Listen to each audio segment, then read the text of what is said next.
So I was asked a question in my live stream that I thought was a good question. It was basically asking me, how can I accept and trust in the idea that imagination is the only reality? And I think that there's a lot of, I thought it was a good question because there's a lot of answers to this that actually I think are wrong.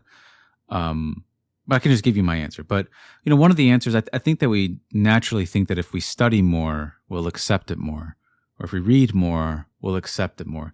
I think there is some room in there, but I haven't found that to be the case. I haven't found it to be a study problem, or I'm not studying enough or reading enough. I don't think it's that at all. And it's not necessarily that one could say, well, you have to meditate on this idea for a long time and contemplate on it for a really long time. I actually don't think it's that either. To me, I think in terms of potency, how potent was the thought, rather than how long did I think it, rather than, I don't know, how intelligent it was, or how perfect it was, or did I trust it entirely, or did I don't measure it, is what I'm saying. But the only measurement, if I had to give one, it would be potency. How potent was that thought to me?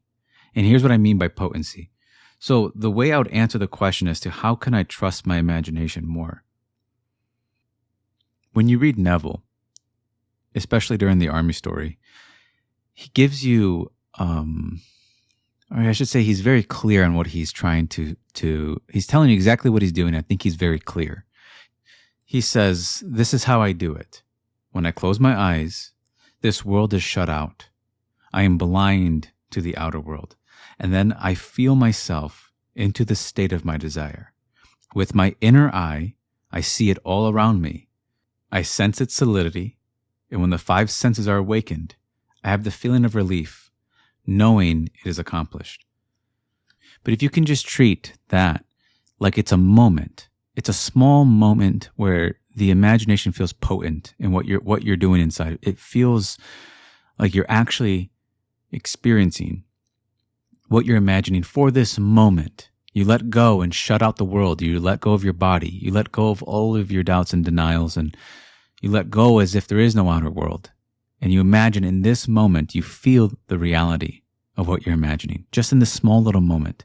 That is how you begin to trust your imagination. It's not through the length of time. It's not through the hours you spend meditating.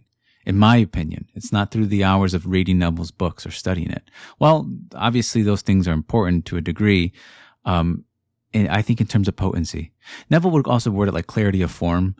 I like the word potency. It makes more sense. It's because it feels like a potent thought. There are certain thoughts that just come by, they just swim on by, and you don't really notice them. But every now and then you can sense there was something more to this thought. If you really spend time feeling your way into it, there's a moment there where it feels real to you.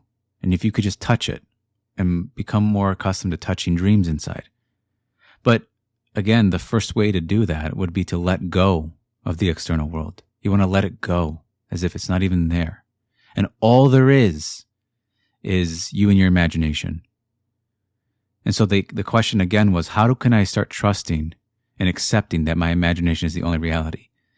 It's not something you just have to start doing it in these moments. And the way you do it is you shut out the world. So that's the answer, really, is to just do it rather than finding, I cannot give like, well, if you study Neville for, 20 minutes a day and, I can't give you some diet. It's more about potency. It's about get used to feeling the reality of what you're doing in the depths of yourself. And then what is in the depths of us, it rises to the surface. The same way when we sleep. When we sleep, where do we go? We go into the depths of ourselves. And then in the morning, we wake up and we find ourselves on the surface. And I had that exact same experience. I one time was in a dream. I realized I was dreaming. And I left the dream. And the dream became almost like water. And I was floating up to the top. And I found myself right behind my face when I got to the surface. And I woke up and I realized I was just in the depths of myself. That's all I was doing. And in that depths, I could feel the reality, because the dreams feel real. And so there is this ability that we have within ourselves to feel the reality of what we're imagining. And I think Neville's right that the best way to do that is to let go of the external world while you're imagining. Maybe you come out of the imagination, maybe you go into your depths, you feel the reality and you come out and you forget what you've done. You move on and you don't think about what you just did. Let's say you forget or something. To me, it's not about forgetting it or hoping you don't forget it or hoping you sustain it. To me, it's about potency. Did you feel the reality? And if you didn't, just try. The best way you can feel the reality is by letting go of the external world. The more you let go of that world, the more real the inner one becomes. I've switched over to using depth and surface rather than inner and outer. Or I never really liked using 3D or 4D. I never liked those terms. They always bothered me. But right now, I feel way more connected with the ideas of depth and surface. So when I go in my depths, just the same way I go in my depths when I sleep, I try to feel the reality in my depths. That's what I try doing. Even if it's for a second, that second is potent. I felt it. I felt the reality of it. That is more important to me than anything else. That is more important to me. And I'll keep doing it until I actually feel it. Like, for example, if I wanted to hear good news from somebody, I go in my depths and I try my best to just hear them. Try to feel the reality of their words. And I just listen as closely as I can. I try to be really receptive with my inner ears, as if those are the only ears that exist. I no longer have outer ears. These are my only ears.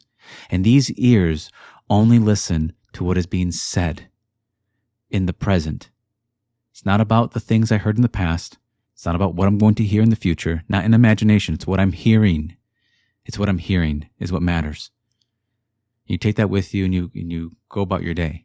Maybe in the day you remember some past thought. It's not about the past. It's happening now. In imagination, it's happening now. So it's not about what happened in the past. It's about what you're doing now in imagination. That's really what matters. So I hope this was practical. Yeah, I find that to be the best way to do it is to, in these small moments, you let go and you feel the reality of what you're doing in your depths.